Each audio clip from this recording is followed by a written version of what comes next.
Bismillahirrahmanirrahim. Assalamualaikum warahmatullahi wabarakatuh.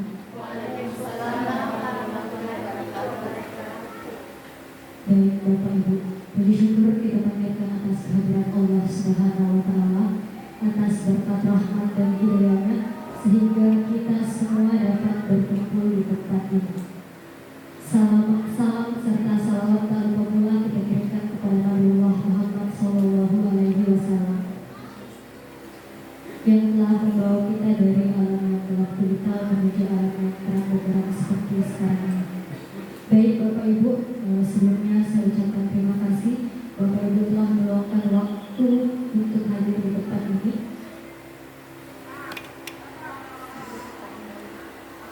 Baik, untuk mengefisienkan waktu, saya persilakan kepada Ibu Ulfa Samsari Syamsuddin SPD IPD untuk memaparkan materi mengenai menyebarkan pemahaman dan penerapan pengalaman budaya positif.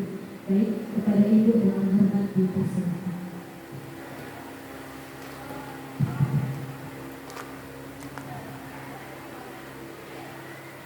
Bismillahirrahmanirrahim. Yang saya hormati rekan moderator, yang saya hormati rekan-rekan guru yang telah menyempatkan waktu untuk hadir pada hari ini menghadiri kegiatan diseminasi budaya positif yang akan saya sampaikan pada rekan-rekan sekalian selaku calon guru penggerak angkatan 8 yang berasal dari SMA Negeri 3 Maros, Kabupaten Maros. Assalamualaikum warahmatullahi wabarakatuh. Puji syukur kita panjatkan kehadiran Allah Subhanahu wa Ta'ala karena pada kesempatan pagi hari ini di hari Rabu tanggal 26 Juli 2023 kita masih diberikan kesehatan dan kesempatan untuk berkumpul di tempat ini.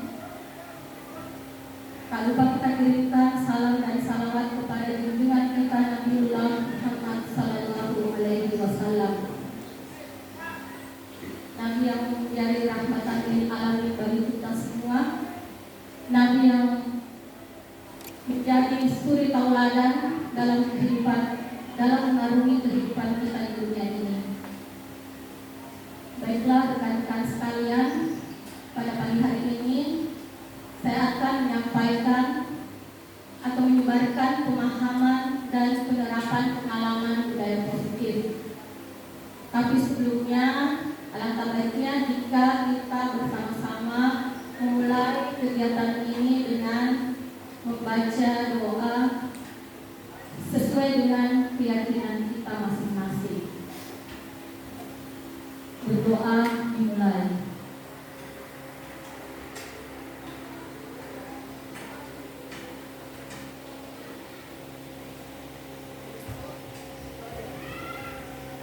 Selesai.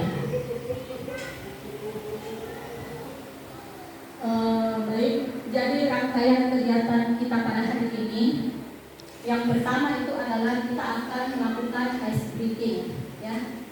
Mungkin saya bisa berbagi pada rekan-rekan sekalian, atau sebentar saya akan minta pendapat dari beberapa rekan yang sudah pernah punya pengalaman melakukan kegiatan ice breaking di awal kegiatan pembelajaran.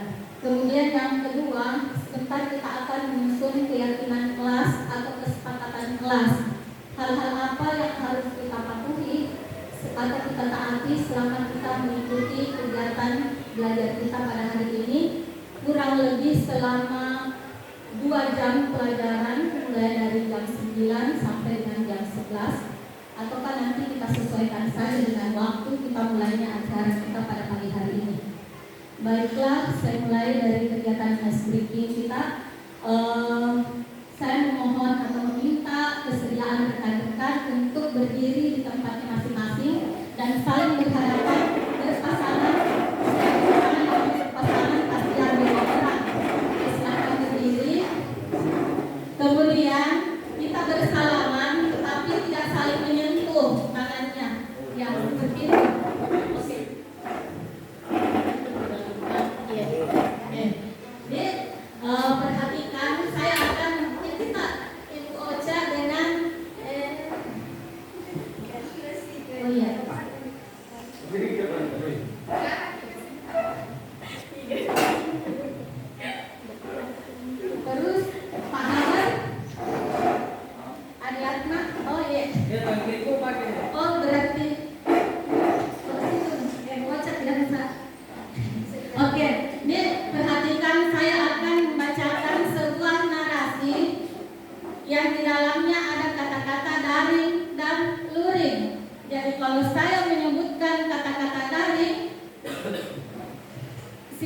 menepuk yang ini Ibu Nurul. Kalau yang buah saya terlalu dekat karena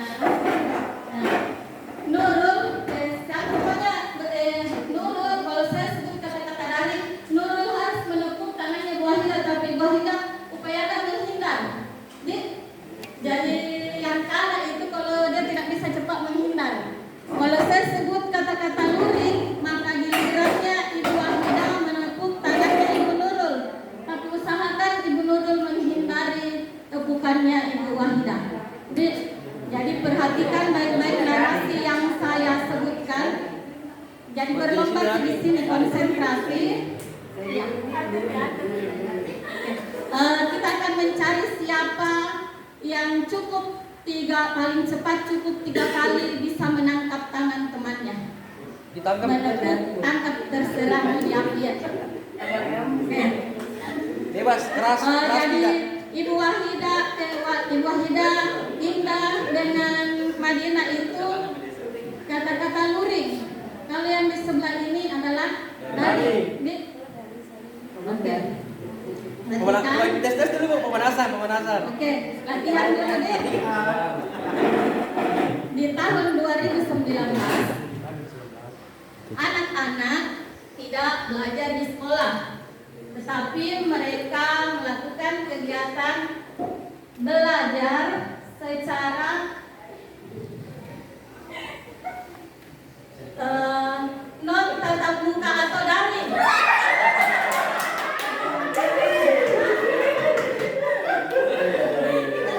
Ada yang berhasil, ada yang berhasil. Sekarang setelah kegiatan pandemi berakhir, maka guru-guru melakukan kegiatan pembelajaran masih secara daring.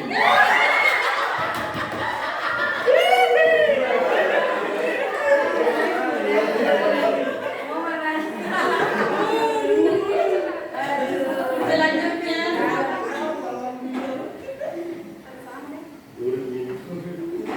anak-anak di sekolah lebih menyukai pembelajaran secara luring.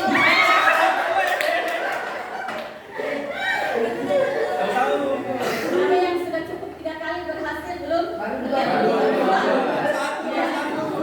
Ya, perhatikan konsentrasi. Saya tidak bilang 1, 2, 3, tetapi ada narasi yang saya bacakan ya. Seorang guru harus memiliki keterampilan untuk mengajar secara daring dan luring.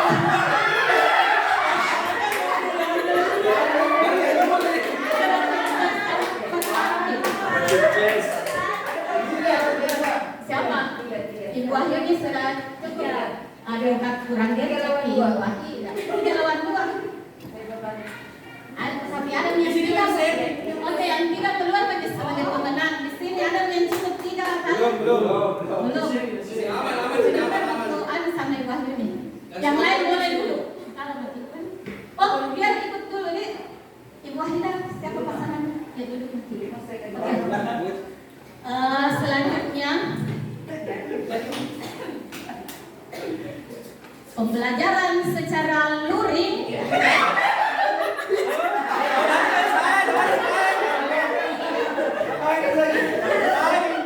Yang jelas sudah saya sebutkan kata-kata luring biar tidak bertakut. Jauh lebih menarik daripada pembelajaran yang dilakukan secara daring. Ada yang cukup 3 di sebelah sini. Oke. Kita lanjut lagi. Oke.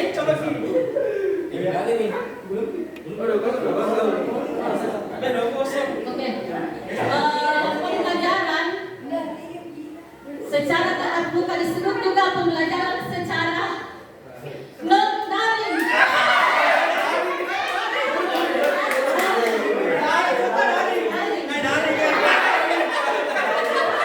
Oke, tepuk tangan untuk semua.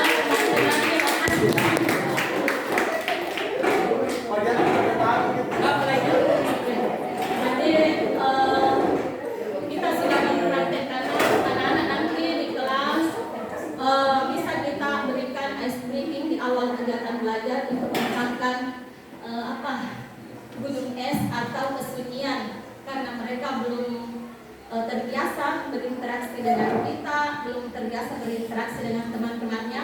Tentunya teknik ice breaking ini merupakan salah satu cara mereka saling mengenal satu sama lain dan juga menguji bagaimana kita memusatkan perhatian mereka. Jadi pembelajaran itu sekarang adalah sudah berubah paradigmanya. Kita harus termotivasi untuk membuat anak-anak merasa nyaman untuk belajar di kelas. Jadi bagaimana kita banyaklah kreasi kita. Atau ada teman saya minta satu orang yang bisa berbagi tentang banyak sekali sebenarnya teknik-teknik ice breaking yang lain, tetapi yang tidak terlalu membutuhkan aktivitas fisik, karena ada ibu hamil di sini kurang bahaya kalau yang kayak pohon dengan tupai disebut misalnya kebanjiran dengan bencana kebanjiran dengan kebakaran.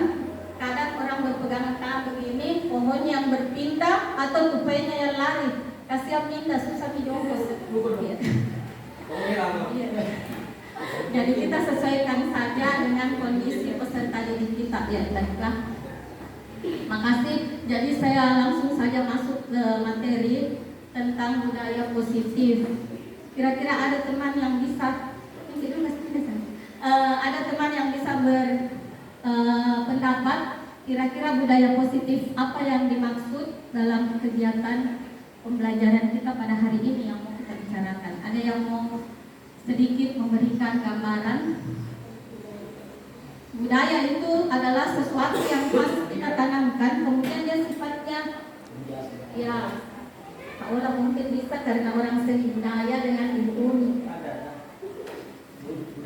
Ya, terima kasih banyak. Kalau menurut saya budaya positif itu adalah bagaimana seorang pendidik menciptakan sebuah atmosfer dalam proses pembelajaran agar siswa bisa memecahkan maksudnya tadi gunung es itu. Yes. Ya, salah satunya adalah membuat seperti seperti itu. Ya, betul sekali. Ya. Terima kasih. Tepuk tangan dulu untuk Ola. Jadi budaya itu adalah kebiasaan-kebiasaan baik ya yang bisa kita bangun dalam diri kita sebagai seorang pendidik dan juga bisa kita tularkan kepada anak didik kita nanti, yang mana kebiasaan-kebiasaan itu akan lama-kelamaan dia akan terus berakar dan tinggal dalam diri kita, dan itulah nanti akan yang menjadi sebuah budaya. Kalau positifnya maksudnya apa ini? Kalau menurut saya positif itu berarti hal-hal yang baik, untuk kita budayakan, untuk kita biasakan, aplikasikan atau terapkan terhadap peserta atau anak didik kita. Iya, bagus sekali. Jadi positif itu artinya semua hal yang mengandung nilai-nilai kebajikan di dalamnya. Ya, saya kira kita semua sebagai seorang pendidik itu harus menanamkan nilai-nilai kebajikan yang kita yakini secara bersama tanpa memandang perbedaan suku, agama, ras, kebudayaan atau latar belakang kita. Semua orang menginginkan melakukan hal-hal yang baik di dalam dirinya. Ya, next slide. Ada 8 materi yang akan saya paparkan secara sederhana singkat dalam pertemuan kita pada hari ini. Yang pertama itu adalah perubahan paradigma belajar. Bagaimana dulu kita melakukan kegiatan pembelajaran di kelas itu berpusat kepada diri kita sebagai seorang guru. Jadi, saya kira jujur saja kurang lebih saya mengajar di sekolah ini sekitar 18-19 tahun lamanya. Itu selama ini saya yang mendominasi kegiatan belajar di kelas. Terkadang saya nanti mulai mengajar kalau semua siswa duduk tenang, dia melipat tangan duduk manis. Ya. Tetapi ternyata itu sudah berubah sekarang. Paradigma belajar itu harus kita ubah dari berpusat pada guru menjadi berpusat pada siswa. Selanjutnya disiplin positif. Jadi ada namanya lah sekitar nilai-nilai disiplin positif. Kemudian nilai-nilai kebajikan yang sifatnya universal. Kemudian ada namanya kebutuhan dasar manusia, motivasi perilaku manusia, posisi kontrol guru, keyakinan kelas, dan segitiga restitusi. Ya, mudah-mudahan ada cukup waktu kita akan mempraktekkan sebentar yang disebut dengan segitiga restitusi.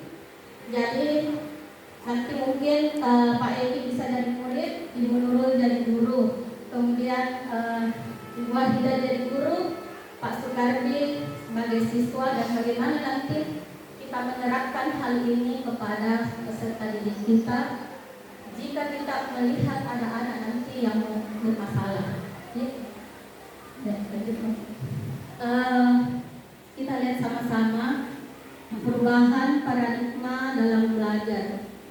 Dalam kegiatan belajar ini saya minta juga setiap satu slide kalau bisa ada di antara kita yang berinteraksi dengan saya, bertanya atau kemudian jawab. Perubahan paradigma belajar. Pembelajaran dengan paradigma baru itu adalah pembelajaran yang dirancang berdasarkan prinsip pembelajaran berdiferensiasi, sehingga peserta didik belajar sesuai dengan kebutuhannya berdasarkan teori perkembangan sesuai teori psikologi modern untuk mewujudkan profil pelajar Pancasila. Adakah di antara kita di ruangan ini yang sudah tahu apa yang disebut dengan pembelajaran yang berdiferensiasi? Pembelajaran yang seperti apa? Apakah 36 siswa di kelas kita harus memperlakukan mereka berbeda-beda? Harus 36 juga metode belajar yang kita berikan kepada mereka? Ataukah kita tahu bahwa ini anak yang kelompok pintar, ini yang kurang, kita kelompokkan yang pintar dengan yang pintar, yang kurang dengan yang kurang? Ataukah kita misalnya di pembelajaran berdiferensiasi itu harus lari ke sana kemari, mengajar yang kurang, kemudian yang pintar kita pisahkan, atau seperti itu yang disebut pembelajaran berdiferensiasi? Tentu bukan. Nah, kira-kira apa yang ada terbersih di pemikiran teman-teman mengenai pembelajaran berdiferensiasi? Ibu Nurul barangkali bisa. Different kan artinya berbeda, toh? Baik, menurut saya pembelajaran berdiferensiasi itu bisa kita aplikasikan berdasarkan gaya belajar siswa. Jadi siswa bisa dikelompokkan dari gaya belajarnya, ada yang visual, kinestetik, dan audio. Jadi mungkin kita bisa lakukan tes diagnostik di awal. Ya.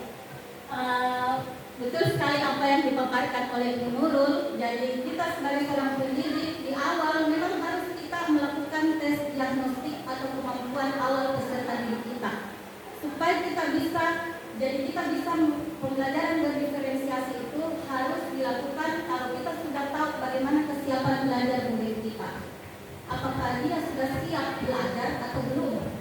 Kemudian kita juga harus tahu apa minatnya, karena setiap anak itu punya minat yang berbeda-beda. Dan yang disebut oleh Ibu Nurul itu adalah perbedaan dari segi profil belajarnya, cara belajar murid tersebut. Biasanya kita dengar itu yang auditori itu anak-anak lebih senang kalau dia diberi penugasan apa-apa yang dia dengar, atau dia lebih senang memperhatikan kita sebagai guru kalau kita banyak memberikan penjelasan. Kalau visual, anak-anak itu cenderung untuk melihat, dari kita nanti sebagai guru tampilkanlah itu pembelajaran kita dalam bentuk foto, video, gambar, berikan pada anak-anak yang visual itu. Yang auditori bisa kita suruh yang membuat lagu, pokoknya yang didengar ya rekaman audio atau apa-apa saja yang lebih.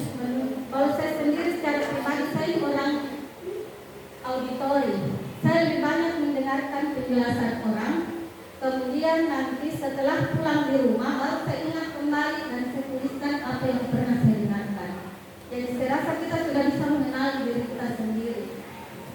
Yang kinestetik itu kita banyak melakukan, anak-anak banyak juga yang senang belajar kalau dia itu banyak bergerak di olahraga kinestetik semua kan itu Pak. Benar? Iya, ada juga anak yang lambat tidak suka dia bergerak. Jadi itu yang harus kita petakan dulu di awal.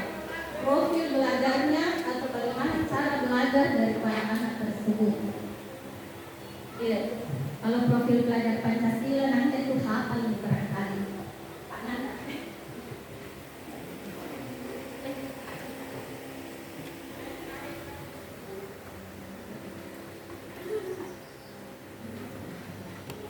Bismillahirrahmanirrahim. Assalamualaikum warahmatullahi wabarakatuh. Ya, untuk profil pelajar Pancasila mungkin itu kalau dibagi-bagi di satu-satu. Iya, betul. Karena ada ya kalau saya suruh Ya, silakan. ya mungkin kembali ininya itu beriman kepada Tuhan Yang Maha Esa. Iya, lanjut Pak Mail. Bismillahirrahmanirrahim. Assalamualaikum warahmatullahi wabarakatuh. Terkait masalah profil Pancasila, saya sedikit memberikan penjelasan sebagaimana profil Pancasila itu yang sering didengar pada saat upacara bendera. Kita sebagai guru, tujuan utamanya itu sebagai tujuan bangsa, dalam artian itu mencerdaskan kehidupan bangsa. Artinya siapa yang kita harus cerdaskan itu anak-anak murid kita di kelas dan di kelas-kelas lainnya juga, sehingga menciptakan sebuah pendidikan yang bagus.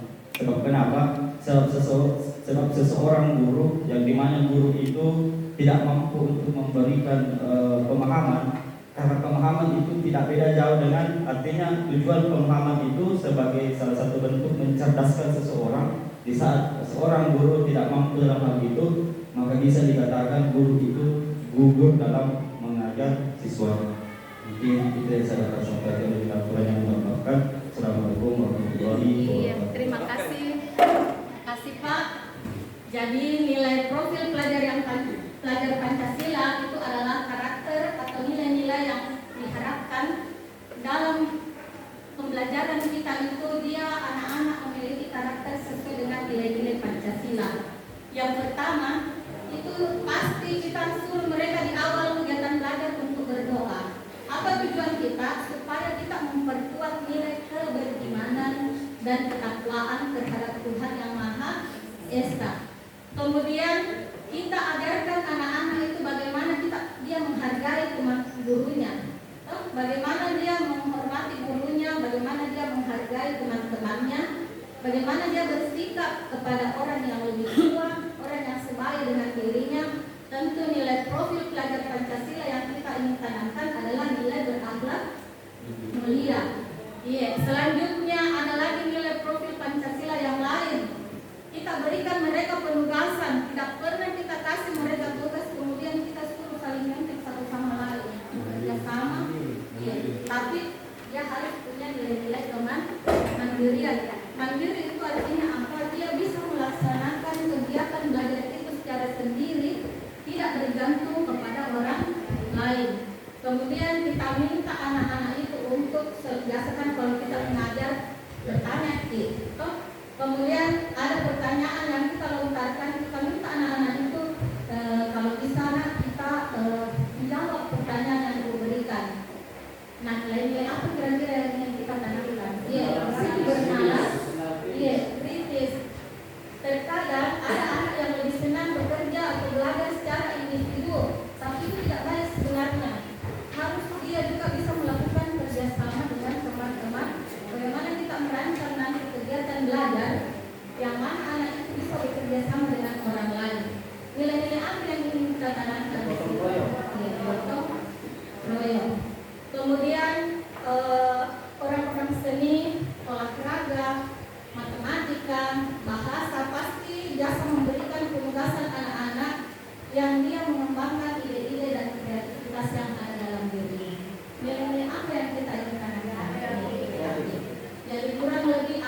kita pahami juga bahwa disiplin itu berasal dari kata disiplina, yang artinya belajar. Disiplin mengacu pada disiplin diri yang memiliki tanggung jawab terhadap apa yang dilakukan berdasarkan nilai-nilai yang diyakini.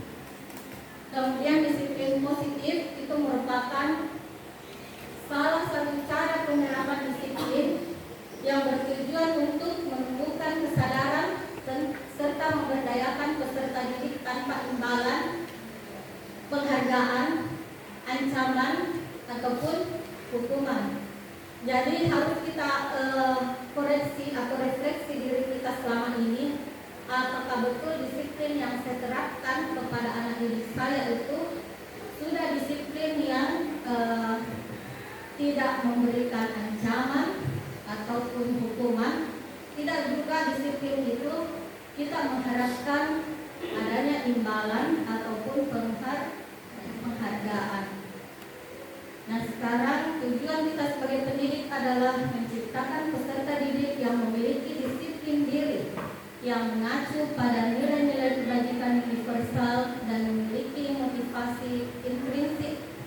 Ini motivasi intrinsik adalah motivasi yang berasal dari dalam diri kita dalam perubahan perilaku ke arah yang lebih baik. Oke, ini tadi profil pelajar Pancasila. Inilah yang disebut dengan nilai-nilai kebajikan universal. Nilai-nilai yang disepakati bersama tanpa memandang perbedaan suku, bangsa, bahasa, dan agama. Saya yakin kita bersuku apapun, bangsa ataupun berbahasa yang berbeda-beda, bahkan berbeda agama sekalipun, nilai-nilai kebaikan yang kita yakini itu adalah sama. Yang pertama itu adalah profil pelajar Pancasila. Oh ya, ada tadi yang saya lupa satu, itu adalah berkebinekaan global. Saya bisa minta bantuan salah satu teman di sini yang bisa menjelaskan tentang makna daripada berkebinekaan global. Ya, Bu Misteri ya. Saya dulu. Iya, berbeda-beda tapi satu. Assalamualaikum warahmatullahi wabarakatuh. Saya mendengar kata bineka atau bineka tunggal ika, yang dimana harus memiliki kebinekaan global, yang artinya itu terkadang di dalam peserta didik itu memiliki karakter yang berbeda-beda, entah asalnya dari agama yang berbeda atau budaya yang berbeda. Dan di sini kita perlu sebagai pendidik untuk menyatukan agar tidak terjadi disintegrasi atau tidak terjadi diskriminasi, misalnya yang dominan misalnya agama ini, yang ini misalnya agama non yang kurang, misalnya seperti itu. Terima kasih. Jadi berkebinekaan global itu artinya seorang pendidik harus bisa memahami tentang keberagaman peserta didik. Peserta didik yang ada di kelas kita itu tentu berasal dari latar belakang ya keluarga yang berbeda, di pendidikan orang tua yang berbeda, lingkungan sosial tempat mereka hidup atau tinggal juga berbeda. Nah, semua kita harus secara global atau menyeluruh itu memahami tentang perbedaan-perbedaan tersebut.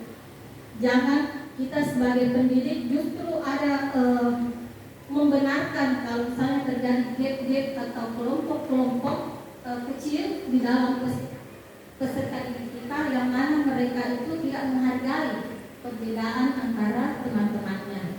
Kemudian karakter utama, sekiranya karakter dari dulu didengungkan harus kita tahu itu adalah tentang toleransi, rasa hormat, integritas, menghargai, antusias, empati, peduli terhadap orang lain, keingin-tahuan, kerjasama, kreativitas, dan komitmen.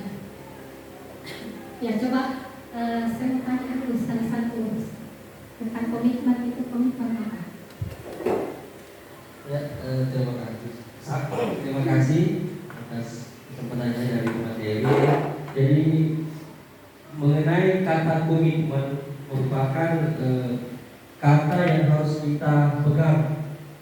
sesuai mana kita sampaikan kepada anak-anak. Kan terkadang juga mungkin pernah juga saya salah ngomong kepada anak-anak.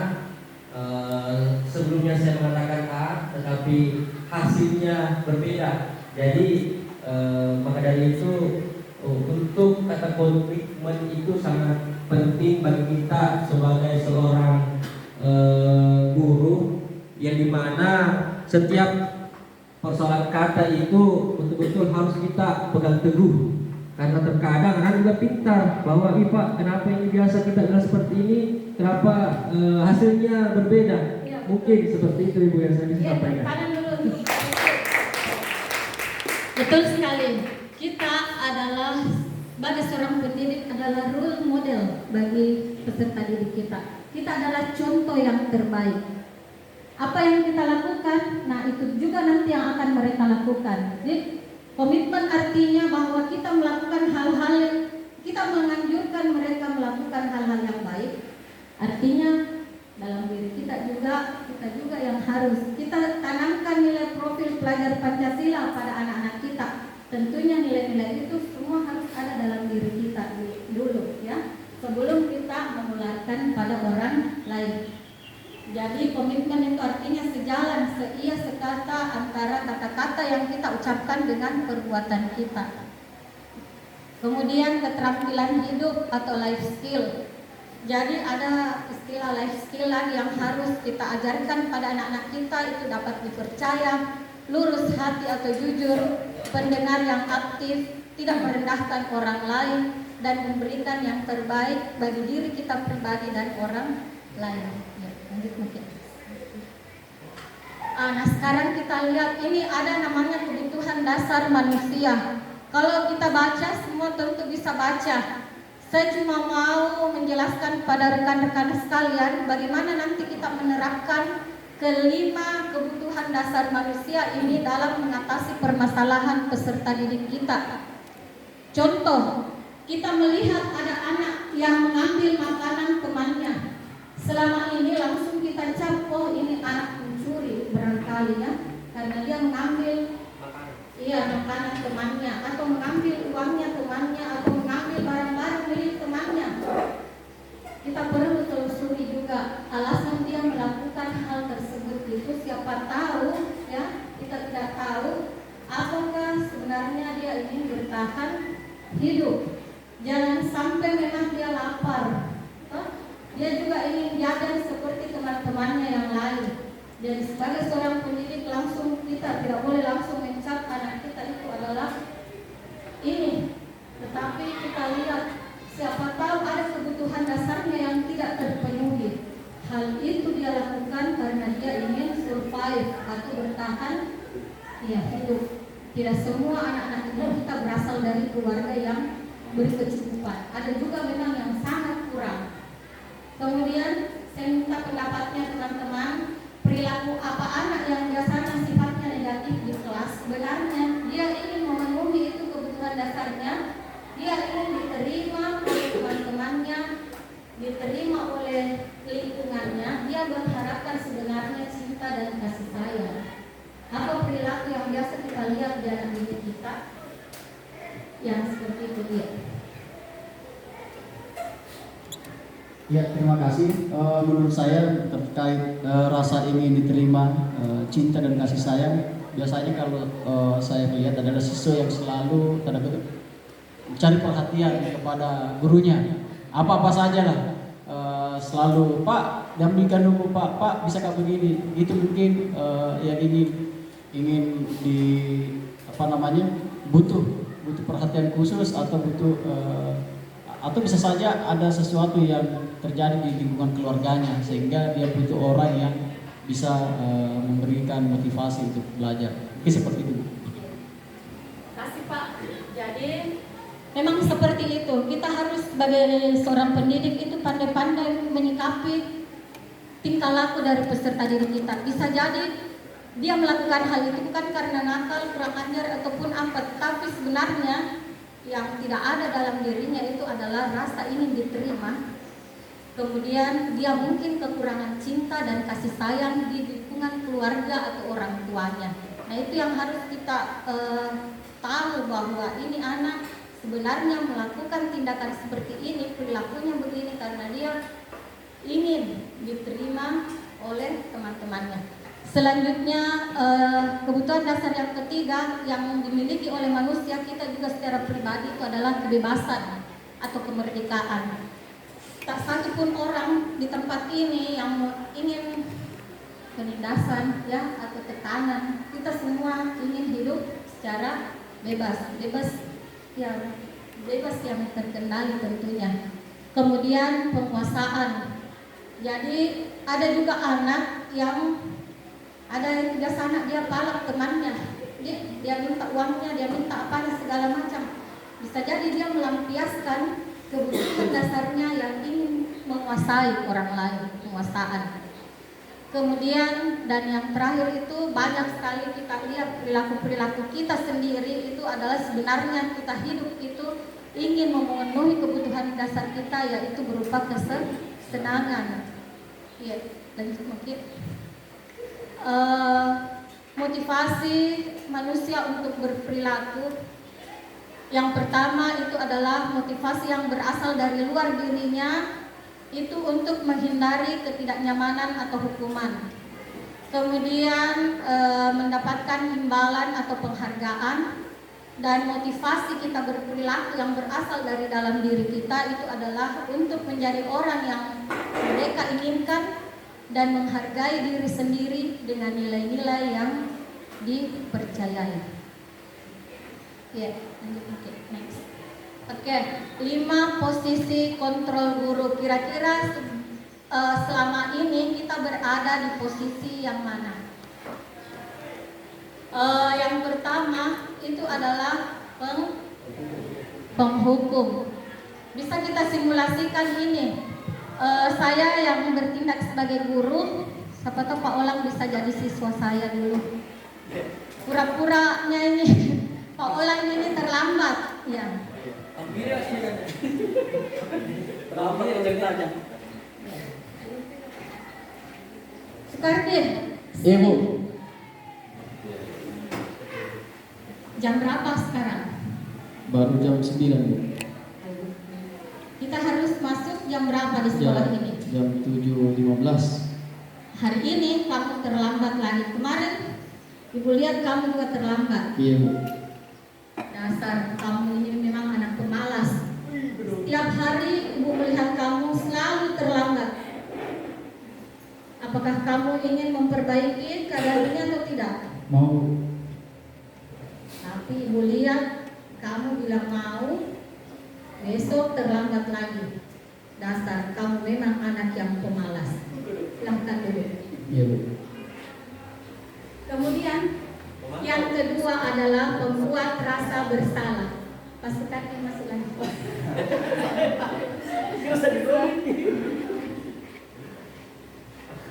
Maaf Bu, terlambat Bu lagi. Sekarang jam berapa? Jam 9 lagi Bu. Kenapa tiap hari kamu terlambat? Ibu sudah menegur kamu. Apakah kamu tidak kasihan dengan ibu? Kasihan. Jika kamu terlambat, ibu yang akan dimarahi oleh kepala sekolah. Ya, sekarang kamu boleh duduk. Iya Bu, terima kasih banyak Bu. Sekarang saya mau memberikan penjelasan kepada rekan-rekan yang ada di ruangan ini bahwa terkadang ketika ada anak yang terlambat, kita sebagai pendidik itu berlaku sebagai penghukum. Kita tidak sabar, kita tidak tanyakan apa alasan sehingga anak tersebut sering terlambat setiap hari. Kita mencap anak tersebut adalah anak yang pemalas, anak bodoh, anak yang susah diatur, anak yang memang tidak mau menaati peraturan sekolah. Apa akibatnya kalau kita selalu jadi penghukum? Bisa jadi ini nanti anak yang sering kita marahi ini akan dendam kepada kita. Bisa jadi dia akan membalaskan dendam dengan mempeskan misalnya ban motor daripada gurunya, atau menyembunyikan barang-barang milik gurunya. Jadi kalau kita bertindak sebagai penghukum, itu cenderung nanti akan menimbulkan rasa dendam yang ada dalam diri anak tersebut. Kemudian tindakan yang kedua tadi yang saya lakukan itu adalah membuat rasa bersalah. Terkadang kita menyampaikan kepada anak bahwa kamu setiap hari terlambat, bisa jadi nanti saya yang ditegur oleh bapak kepala sekolah sebagai wali kelas atau guru BK karena dianggap tidak mampu membina kamu. Itu namanya kita selalu menjadikan diri kita sebagai pembuat rasa bersalah. Ini juga tidak bagus kalau kita jadi pembuat rasa bersalah. Kenapa? Karena anak tersebut itu akan merasa kecewa dalam dirinya, dia sudah mengecewakan orang lain. Dia merasa dirinya ini tidak punya arti. Karena apa? Dia sudah membuat gurunya kecewa, membuat misalnya orang lain kecewa, dia akan punya rasa rendah diri. Kemudian ada juga guru yang menanggapi kesalahan anak dengan berlaku sebagai teman. Contohnya apa? Kalau dia berlaku sebagai teman, mudah-mudahan atau adakah di antara kita seperti ini? Kadang anak terlambat, tetapi dia bilang, coba Dina, kalau Dina teman, ya. Artinya dia tidak memarahi, tetapi dia memperlakukan anak ini seperti teman. Ya. Coba kemari Dina, Madinah. Ibu lihat, coba perhatikan jam sekarang. Jam berapa ini? Jam 9 lewat. Harusnya sekolah kita masuk di jam 7.15. Nah, 7.15. Berarti hari ini kamu terlambat ya. Baik,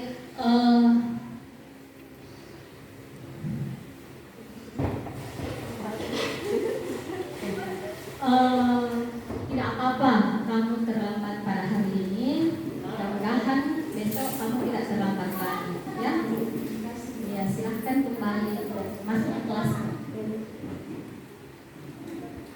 Nah, terkadang juga kita sebagai seorang guru itu menempatkan diri kita terlalu akrab, terlalu dekat dengan peserta diri kita. Ya, kita menganggap anak-anak tersebut adalah teman.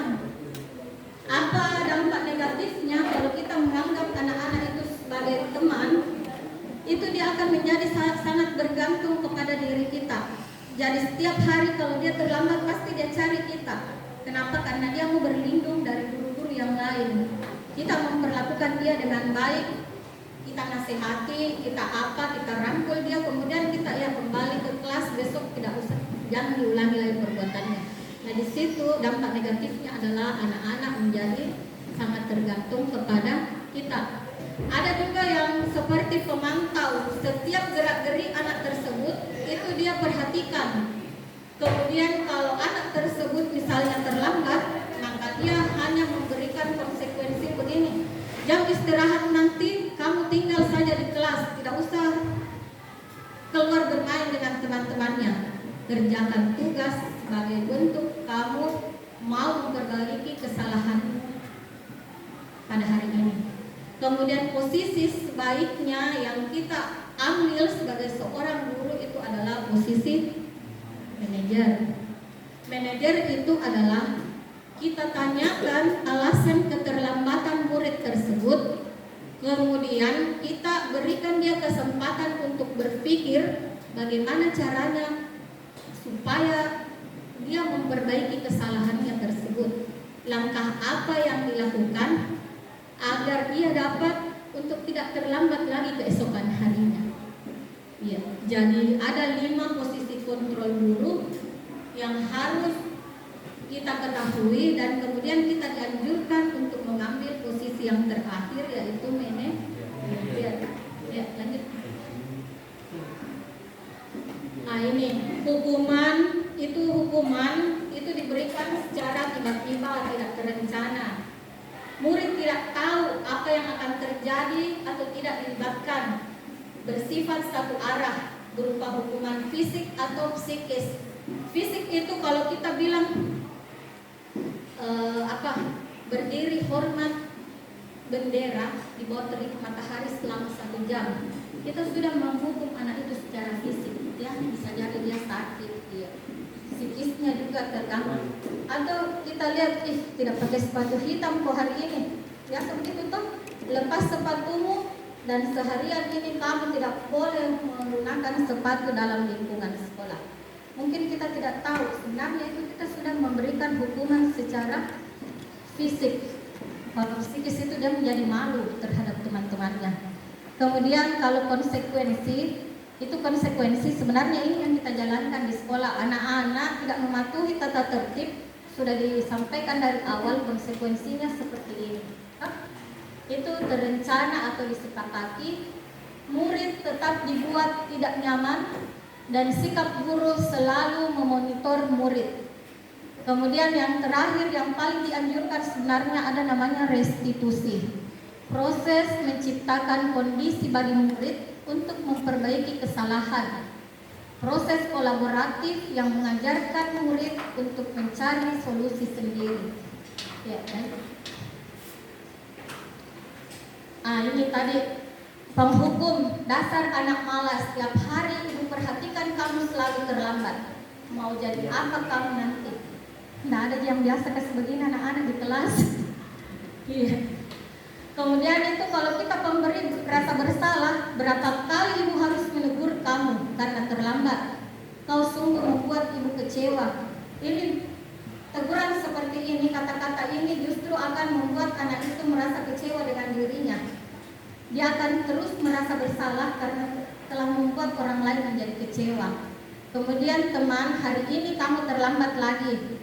Tolong bantu ibu ya, besok jangan terlambat lagi. Sekarang kamu boleh kembali ke kelas. Ya, lanjut. Kemudian kalau dia pemantau, kamu sudah melanggar peraturan sekolah untuk datang tepat waktu pada hari ini. Kamu harus tinggal di kelas selama jam istirahat. Kemudian yang terakhir itu sebagai manajer, apa kamu tahu kesalahan kamu? Sekarang apa usaha yang kamu lakukan untuk memperbaiki kesalahanmu? Nah, ini yang harus sebenarnya kita berikan kepada anak didik kita ketika dia melakukan pelanggaran ataupun kesalahan yang tidak sesuai dengan apa yang kita harapkan.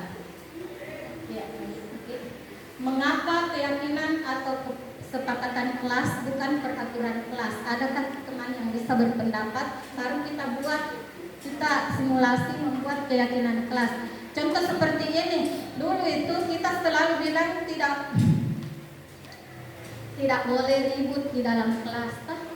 Kalau dibuat menjadi keyakinan kelas, kita rubah itu kata-katanya, bukan lagi sifatnya negatif, tapi kita positifkan, menjaga keamanan dan ketertiban di dalam kelas.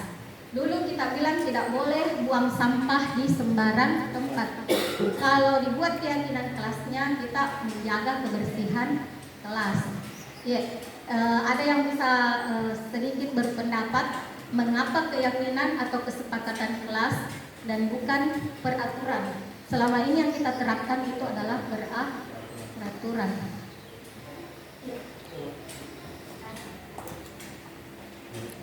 Ya, bismillahirrahmanirrahim. Mengapa kita perlu mengubah diksinya menjadi keyakinan kelas? Karena kita men-encourage anak-anak untuk berpikir positif. Jadi ini sebuah afirmasi positif untuk mereka. Kalau saya pribadi, mungkin saya tetap menggunakan kontrak belajar, meskipun sebenarnya konotasinya sama ya Bu. Namun kalau kita menggunakan keyakinan kelas, artinya kita membuat poin-poin itu berdasarkan ide-ide dari siswa, bukan cuma peraturan atau hal-hal yang ditetapkan oleh guru itu sendiri, sehingga dalam pelaksanaannya siswa tidak merasa terbebani karena mereka memberikan sumbangsi idenya sendiri. Contoh misalkan dalam peraturan tidak boleh terlambat, kita bisa membuat afirmasi positifnya menjadi masuk kelas tepat waktu, sehingga saat mereka mengucapkannya, melakukannya itu mereka lebih vibe-nya lebih positif. dibanding terlambat itu tadi. Jadi bawaannya mereka tidak menjadi pelanggar beban, tetapi mereka melakukannya dengan sukarela. Seperti itu. Ya, Terima kasih. Terima kasih. Terus sekali tanggapan dari Ibu Rosminda Sari bahwasanya kenapa bukan peraturan kelas, karena kita ingin keyakinan itu adalah hal-hal yang memang timbul dari dalam, ingin kita tanamkan sebagai seorang pendidik bagi peserta didik kita, dan secara sadar mereka memiliki kesadaran sendiri dari dalam dirinya untuk mengikuti hal-hal baik yang kita anjurkan itu tadi. Jadi mereka yakini betul. Jadi kalau dulu di peraturan kita katakan tidak boleh datang terlambat, maka sekarang di keyakinan kelas kita bisa positifkan kata-kata tersebut menjadi datang tepat waktu. Nah, sekarang saya akan bagikan kertas pada teman-teman sekalian mengenai aturan penggunaan handphone, juga bisa menjaga kebersihan lingkungan kelas, menjaga apa segalanya kita bisa tuliskan. Silakan dituliskan, tulis. Jadi saya akan membagikan 2 macam kertas berwarna, ya. Satu adalah kata-kata yang sifatnya masih negatif, kemudian dipositifkan menjadi keyakinan kelas. Yang satu adalah peraturan kelas, yang satu adalah keyakinan kelas. Ya, bisa dibantu Mbak. Kasih satu orang 2 kertas warna yang berbeda. Yang merah untuk peraturan kelasnya, yang hijau untuk keyakinan kelas. Tadi pulpen.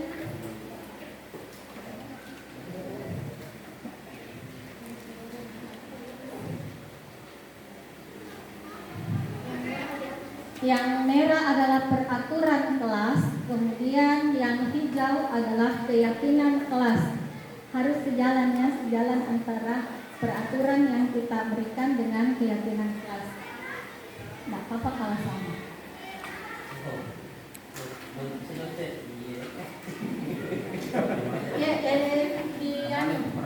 Nanti kita tempelkan di atas.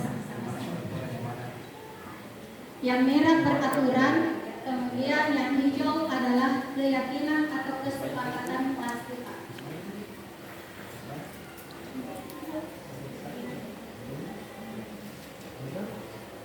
Anak-anak tetap diberikan kesempatan membawa handphone. Apakah kita mau membatasi penggunaannya? Bagaimana caranya kita menuliskan tentang hal tersebut?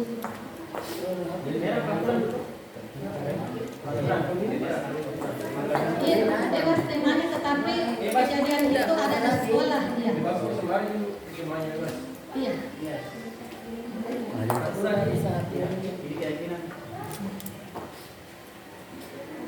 Misalnya dilarang membawa senjata tajam.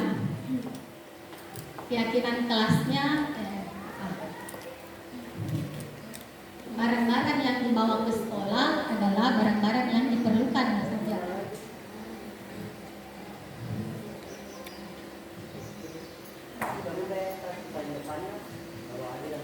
Dilarang mengganggu teman. Iya, keyakinan kelasnya mungkin apa, saling menghormati dan menghargai antar teman.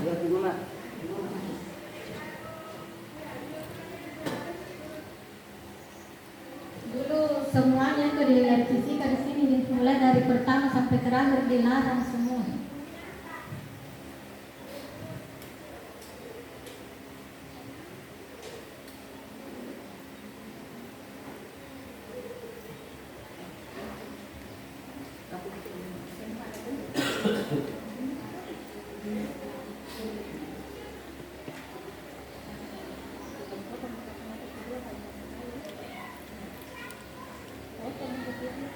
Yang sudah silahkan ditempelkan di kertas, ya. Di karton, ya. Peraturan kelas dulu yang merah, ya. Sebelah kiri, sebelah kanannya keyakinan kelas.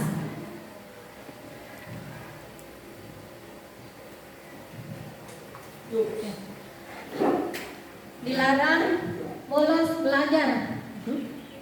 mengikuti pembelajaran di kelas sesuai jadwal yang telah ditetapkan.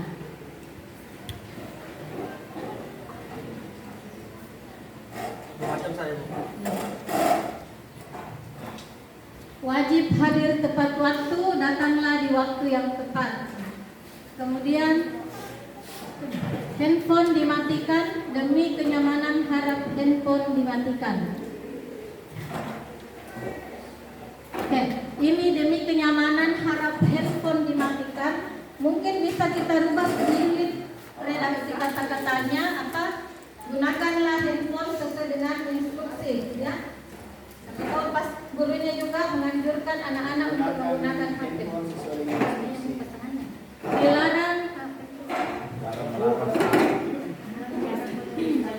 Oh ya betul, dilarang menulis-nulis atau mencoret dinding kelas. Kemudian keyakinan kelasnya adalah menjaga lingkungan sekolah baik di luar maupun di dalam kelas, ya, menjaga kebersihan. Kemudian tidak boleh menggunakan HP saat belajar. Boleh menggunakan, ya betul sekali. Boleh menggunakan HP jika diperlukan dalam PBM.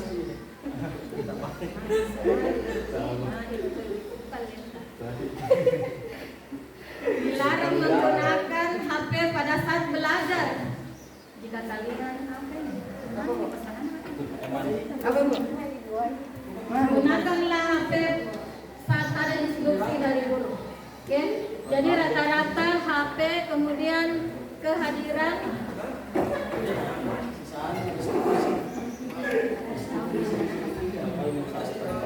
Oke. Dilarang ribut pada saat pembelajaran berlangsung. Apa itu? Apa yang pesan? Tulisannya dipertanyakan. Jika kalian tenang dalam pembelajaran berlangsung, itu tanda orang yang sukses. Ya. Jadi dilarang ribut pada saat pembelajaran berlangsung. Bagusnya nanti ketika kita tuliskan dalam bentuk keyakinan kelas itu, kita tuliskan saja menjaga keamanan dan ketertiban di dalam kelas. Kemudian datang apa nih? Dilarang menyontek tugas teman. Apa di sini? Silakan menyontek. Oh ini, melakukan kerjasama dengan teman kelompok guna mengerjakan tugas secara bersama. Ya, artinya dilarang menyontek atau melihat pekerjaan teman. Ketika kita positifkan menjadi sebuah keyakinan kelas adalah hargailah hasil pekerjaan sendiri. Jadi, hargailah hasil pemikiran Anda sendiri.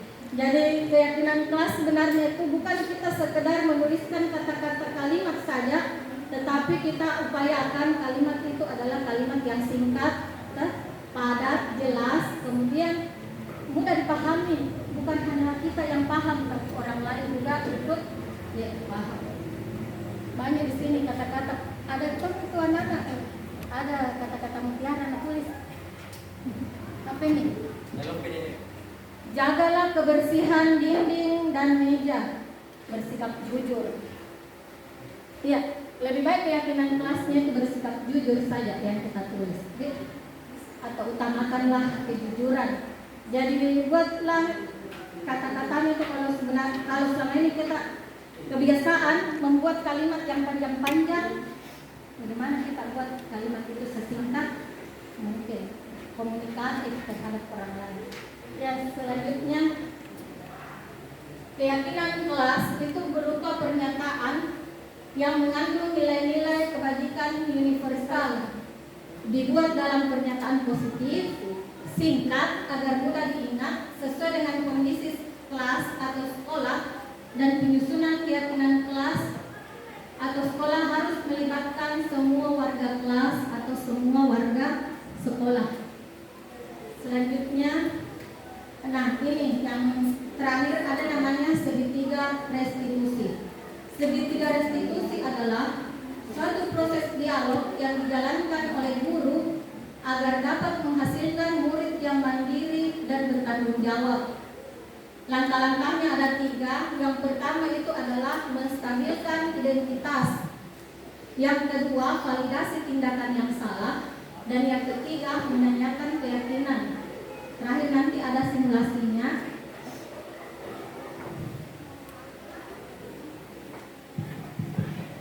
Oke.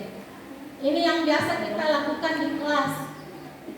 Berdasarkan prinsip berbuat kesalahan itu sebenarnya adalah proses dari pembelajaran.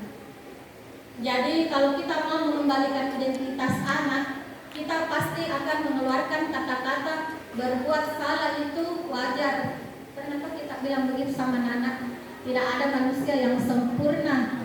Kamu pernah berbuat salah, ibu dan bapak juga pernah melakukan hal yang sama. Ibu bapak tidak mau mencari siapa yang salah, tetapi ibu atau bapak ingin mencari solusi permasalahan ini. Atau kita berikan pada anak itu, kamu berhak mengambil sikap seperti itu. Kemudian yang kedua, validasi tindakan yang salah. Ya, next. Berdasarkan, kamu pasti punya alasan mengapa melakukan hal itu. Bisa juga kita ucapkan kata-kata ini. Kemudian kalau kita sudah dengar dia mengungkapkan alasannya, kita bilang lagi, padahal kamu bisa melakukan lebih buruk dari ini ya. Kamu patut bangga karena telah melindungi sesuatu yang penting buatmu. Jika ibu ada di posisi kamu, pasti saya juga akan melakukan hal yang sama. Ya, biasakan anak-anak, kenapa kamu memukul temanmu? Saya pukul karena dia menuduh saya berbuat curang. Pasti dia bilang begitu. Oh iya, artinya kamu sudah memperjuangkan hak kamu. Seandainya ibu ada di posisi kamu, pasti juga saya akan melakukan hal yang sama. Dan yang terakhir itu adalah menanyakan keyakinan. Menanyakan keyakinan itu adalah kita tanyakan apa keyakinan kelas kita. Nilai-nilai apa yang telah disepakati bersama? Seperti apa gambaran sebuah kelas yang ideal menurut kamu? Kamu ingin menjadi orang seperti apa? Ya, mungkin ini bisa kita simulasikan dalam pertemuan kita pada hari ini sekaligus menutup kegiatan pembelajaran kita pada hari ini. Saya minta kesediaannya 1 orang laki-laki bertindak sebagai siswa atau ya bertindak sebagai guru, bisa juga 2 pasang siapa yang mau lakukan kegiatan ini.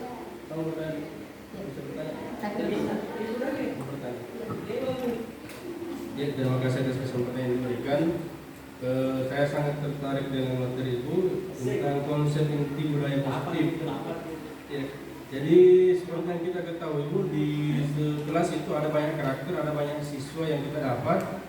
Pertanyaan saya, bentuk hukuman apa yang kita berikan kepada siswa sehingga siswa tidak merasa tertekan, kita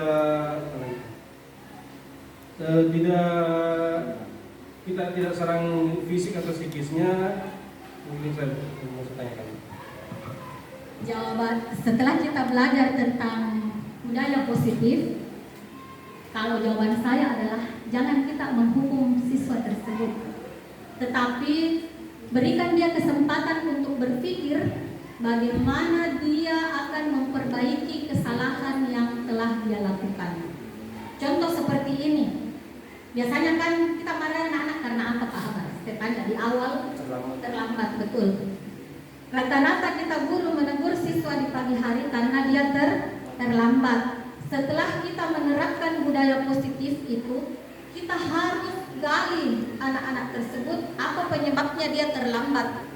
Setelah kita tahu, kita suruh dia lagi berpikir, kira-kira kalau besok untuk mengatasi keterlambatan kamu ini apa yang kamu lakukan.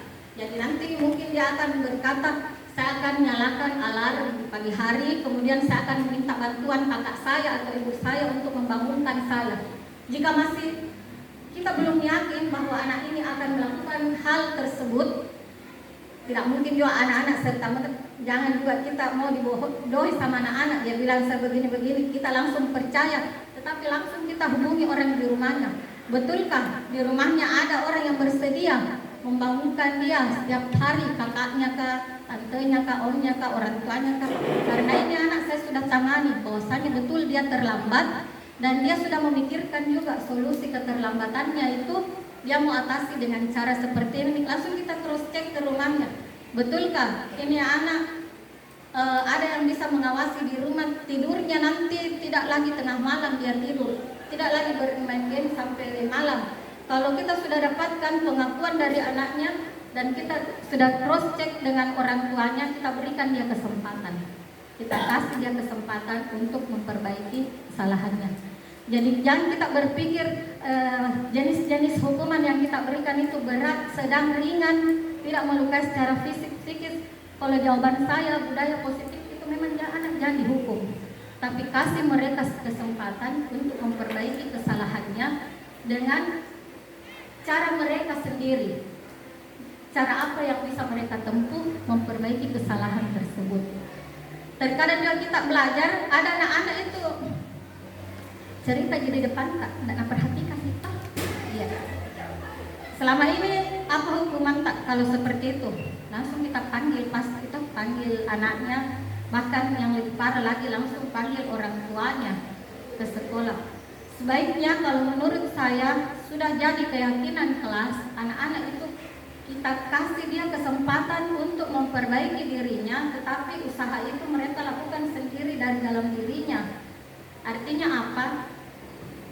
Kita berikan dia kesempatan untuk berpikir bagaimana dia perbaiki hubungannya dengan guru tersebut.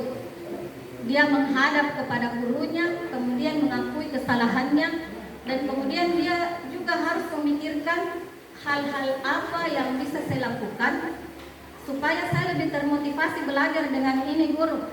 Terkadang terus terang itu anak memilih-milih gurunya. Kalau bukan guru yang dia senangi itu biasa cuek-cuek di hadapan kita semua. Jadi itu juga apa bisa juga menjadi refleksi bagi guru, melihat pada dirinya kira-kira apa kelemahan saya ini sehingga anak tersebut tidak termotivasi belajar dengan saya. Jadi kita harus memang bangun komunikasi yang efektif antara kita sebagai guru. Ya, nanti bagusnya memang kita ada kolaborasi dengan rekan-rekan. Bagaimana kita mengatasi permasalahan anak yang seperti itu? Bagaimana kita dekatkan dia dengan guru yang memang bermasalah dengan dia? Ya, gitu. Masih ada yang mau bertanya? Kira-kira ada yang bisa simulasikan kegiatan ini? Ketika